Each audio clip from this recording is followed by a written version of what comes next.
Qorilarni sansirar ekan bir odam, yoshlari katta ekan. Va bir masjidga shomga kirdik. Abdulbosit qori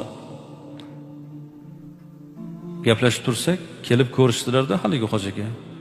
Ha, qori yaxshimisan deb ko'rishdilar. Keyin men e'tiroz bildirdim hojaga. Ha, bu qori aka hozir namoz o'qib berdilar. Ketlarida maza qildik. Ha, bu tirik Qur'on-ku bu kishi, qanaqa qilib tilingiz bordi bu kishini sansirash? Men yaxshi ko'rganim uchun baribir sansirayman. Mani odatim, yo'q, unaqa qilmang. Ulug'lash kerak. Ilgarigilar qorilar bilan betahorat ko'rishishmagan. Tahoratsiz ko'rishishmagan. Mushaf u qog'ozdagi mushaf, to'g'rimi? Qur'on. Ha, bu kishi ham Qur'on, bu kishi ham tirik Qur'on.